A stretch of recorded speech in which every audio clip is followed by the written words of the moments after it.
இந்திய விண்வெளி வீரர் சுபான்ஷு சுக்லா உட்பட 4 வீரர்கள் கொண்ட குழுவினர் விண்வெளிக்கு வெற்றிகரமாக பயணம் மேற்கொண்டனர். அமெரிக்காவின் புளோரிடா மாகாணத்தில் அமைந்துள்ள கென்னடி விண்வெளி மையத்தில் இருந்து க்ரூ டிராகன் விண்கலம் மூலம் விண்வெளி பயணம் மேற்கொண்டனர்.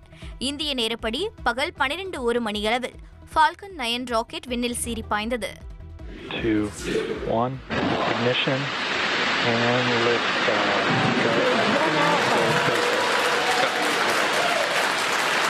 For 3 nations, a new chapter in space takes flight. Godspeed, AX4.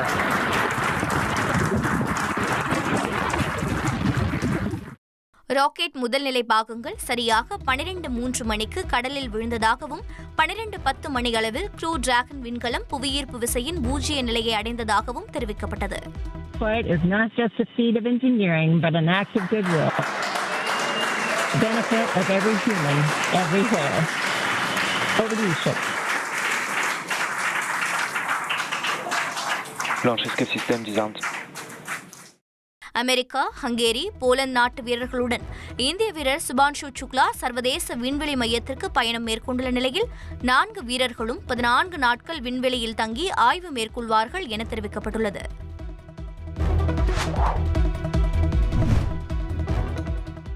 இந்திய விண்வெளி வீரர் சுபான்ஷு சுக்லா விண்வெளிக்கு பயணம் மேற்கொண்டுள்ள நிலையில் க்ரூ டிராகன் விண்கலம் முன்பு உள்ள சவால்கள் குறித்து பார்க்கலாம். விண்வெளிக்கு நுழைதல் என்பது சவாலானதாகவே பார்க்கப்படுகிறது. புவியீர்ப்பு விசையிலிருந்து வெளியேற விண்கலத்தை மணிக்கு சுமார் 30,000 கிலோமீட்டர் வேகத்தில் முடுக்கிவிடுவது அவசியமாகிறது. அப்போதுதான் விண்கலம் புவியீர்ப்பு விசையிலிருந்து வெளியேறி செல்லும். இது முதல் பணி.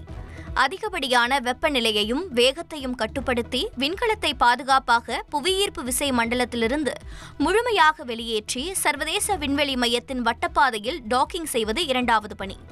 இந்த சவாலான பணிகள் அனைத்தும் நிறைவு பெற்றால் மட்டுமே வீரர்கள் 4வரும் சர்வதேச விண்வெளி மையத்தில் தரையிறங்குவார்கள். 28 மணி நேர பயணத்திற்கு பின் வியாழக்கிழமை மாலை 4 மணிக்கு சர்வதேச விண்வெளி மையத்தோடு விண்கலம் டாக்கிங் செய்யப்பட உள்ளது குறிப்பிடத்தக்கது.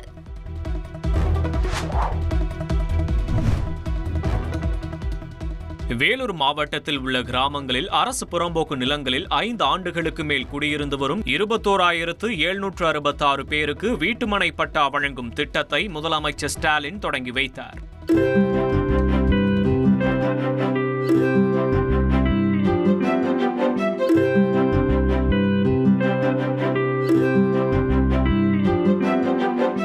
முன்னதாக 550 படுக்கைகள் 16 அறுவை சிகிச்சை மையங்களுடன் அமைக்கப்பட்டுள்ள அரசு பல்நோக்கு உயர் சிறப்பு மருத்துவமனையையும் முதல்வர் திறந்து வைத்தார். மேலும் 7 ஆரம்ப சுகாதார நிலையங்களுக்கான கூடுதல் கட்டடங்கள் மற்றும் 2 துணை சுகாதார நிலையங்களுக்கான புதிய கட்டடங்களையும் திறந்து வைத்தார்.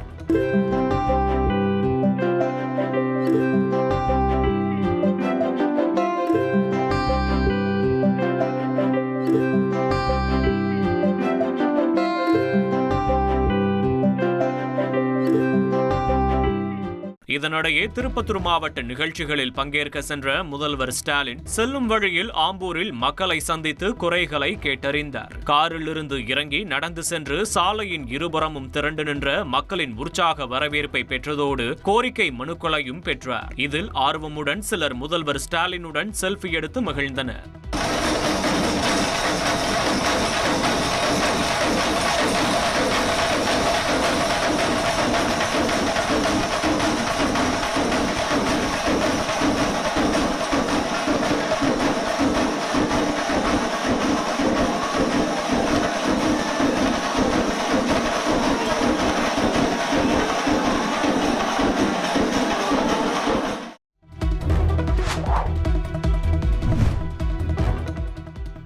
தமிழக வெற்றிக் கழக தலைவர் விஜய் ஆகஸ்ட் மாதம் தனது சுற்றுப்பயணத்தை தொடங்கவுள்ளார்.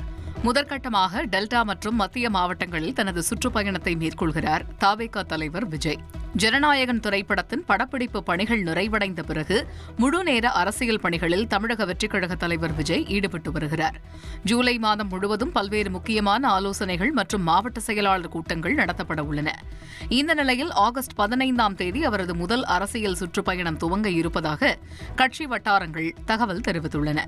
அதன் அடிப்படையில் தஞ்சை மாவட்டத்தில் இருந்து அவரது முதல் கட்ட சுற்றுப்பயணத்தை துவங்க இருக்கிறார் என்றும் விவசாயிகள் சார்ந்த பிரச்சினைகளை இந்த சுற்றுப்பயணத்தில் அவர் கேட்க இருக்கிறார் என்றும் கூறப்படுகிறது.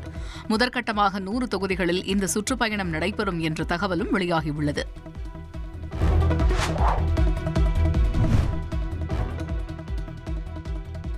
போதைப்பொருள் பயன்படுத்தியதாக கைது செய்யப்பட்டுள்ள நடிகர் ஸ்ரீகாந்துடன் தாம் நட்போடுதான் பழகி வந்ததாக நடிகர் கிருஷ்ணா தெரிவித்துள்ளார். தன்னுடன் நடிகர் கிருஷ்ணா உள்ளிட்ட சிலர் போதைப்பொருள் பயன்படுத்தியதாக போலீசாரிடம் நடிகர் ஸ்ரீகாந்த் வாக்குமூலம் அளித்ததை அடுத்து கிருஷ்ணாவுக்கு போலீசார் சம்மன் அனுப்பியிருந்தனர். அதன்படி நுங்கம்பாக்கம் காவல் நிலையத்தில் ஆஜரான நடிகர் கிருஷ்ணாவை போலீசார் 1000 விளக்கு காவல் நிலையத்திற்கு அழைத்து வந்து விசாரணை நடத்தினர். அப்போது கடந்த 2018ஆம் ஆண்டிலிருந்து தனக்கு இரைப்பை அலர்ஜி இருப்பதால் தாம் போதைப் பொருள் பயன்படுத்த வாய்ப்பே இல்லை என்று நடிகர் கிருஷ்ணா தெரிவித்தார். தனக்கு இதய துடிப்பு வேகமாக இருப்பதால் அதற்கான ஆஞ்சியோ சிகிச்சை எடுத்து வருவதாகவும் அவர் தெரிவித்தார். நடிகர் ஸ்ரீகாந்துடன் தாம் நட்போடுதான் பழகி வந்ததாகவும் தனக்கும் பிரதீப் குமாருக்கும் எந்தவித தொடர்பும் இல்லை என்றும் அவர் தெரிவித்தார். இந்நிலையில் நடிகர் கிருஷ்ணாவை போலீசார் மருத்துவ பரிசோதனைக்கு அழைத்து சென்றனர்.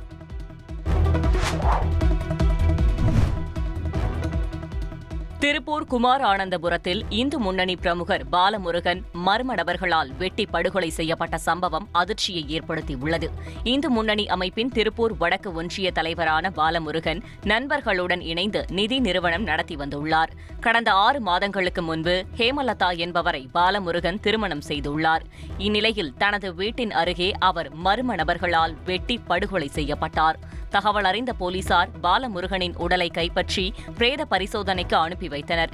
கண்காணிப்பு கேமராக்களை ஆய்வு செய்த போலீசார் 3 தனிப்படை அமைத்து கொலையாளிகளை தேடி வருகின்றனர். திருப்பூர் மாநகர் வடக்கு துணை ஆணையர் பிரவீன் உள்ளிட்டோர் சம்பவ இடத்தை பார்வையிட்டனர். ஃபைனான்ஸ் தொழிலில் ஏற்பட்ட பிரச்சனையால் கொல்லப்பட்டாரா அல்லது வேறு ஏதேனும் முன்விரோதமா என்ற கோணத்தில் போலீசார் விசாரணை நடத்தி வருகின்றனர்.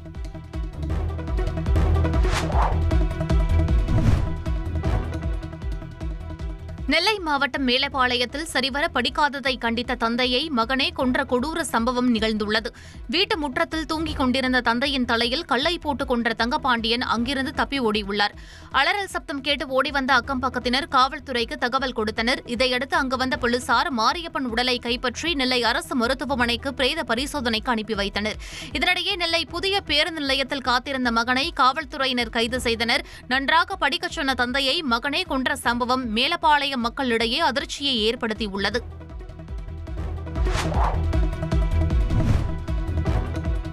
இப்ப சோசியல் மீடியாவுல ரொம்ப பாப்புலரான ஊர்னா அது கூமாப்பட்டி தான். டார்க் நைட் TN84 என்ற இன்ஸ்டா ஐடி மூலமா ஒற்றையாளா அடுத்தடுத்த ரீல்ஸை இறக்கி கூமாப்பட்டிக்கு மிகப்பெரிய பப்ளிசிட்டி கொடுத்திருக்காரு வீடியோவுல வர நபர். உண்மையிலேயே விருதுநகர் மாவட்டம் வத்திராயிருப்பு பக்கத்துல மேற்கு தொடர்ச்சி மலை அடிவாரத்துல இருக்க கிராமம்தான் இந்த கூமாப்பட்டி.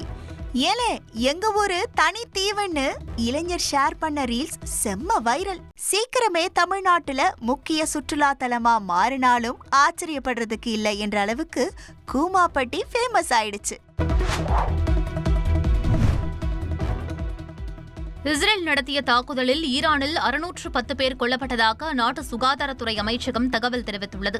ஈரானின் அணுசக்தி மற்றும் ஏவுகணை திட்டங்களால் தங்களுக்கு அச்சுறுத்தல் இருப்பதாக கூறி கடந்த 13ஆம் தேதி இஸ்ரேல் தாக்குதல் நடத்தியதை தொடர்ந்து ஈரானும் ஏவுகணைகள் மூலம் பதிலடி கொடுத்தது. இஸ்ரேலுக்கு ஆதரவாக களம் இறங்கிய அமெரிக்கா நடத்திய தாக்குதலில் ஈரானில் 3 முக்கிய அணுசக்தி நிலையங்கள் தகர்க்கப்பட்டதாக தெரிவிக்கப்பட்டது. இரு நாடுகளும் போரை நிறுத்த ஒப்புக்கொண்டதாக அமெரிக்க அதிபர் டொனால்டு ட்ரம்ப் தெரிவித்திருந்தார். இந்நிலையில் இஸ்ரேல் ஈரான் இடையிலான 12 நாள் மோதலில் ஈரானில் 610 பேர் உயிரிழந்துள்ளதாகவும் 4746 பேர் காயமடைந்ததாகவும் ஈரானிய சுகாதார அமைச்சகத்தின் மக்கள் தொடர்பு தலைவர் ஹொசைன் கெர்மன்பூர் தெரிவித்தார். இதனிடையே ஈரான் நடத்திய தாக்குதலில் 28 இஸ்ரேலியர்கள் கொல்லப்பட்டதாக இஸ்ரேலின் ராணுவ வானொலி தெரிவித்துள்ளது.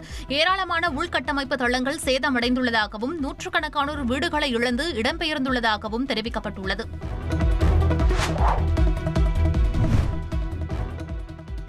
நடிகர் ரஜினிகாந்த் நடிப்பில் உருவாகி வரும் கூலி படத்தின் முதல் பாடலான சிக்கிட்டு பாடலை தயாரிப்பு நிறுவனம் வெளியிட்டுள்ளது. ரஜினிகாந்த், டி ராஜேந்தர், அனிருத் உள்ளிட்டோரின் அசத்தல் நடனம் இடம்பெற்றுள்ள நிலையில் ரசிகர்கள் கொண்டாடி வருகின்றனர். ஆகஸ்ட் 14ஆம் தேதி கூலி படம் தியேட்டர்களில் ரிலீஸ் ஆகிறது.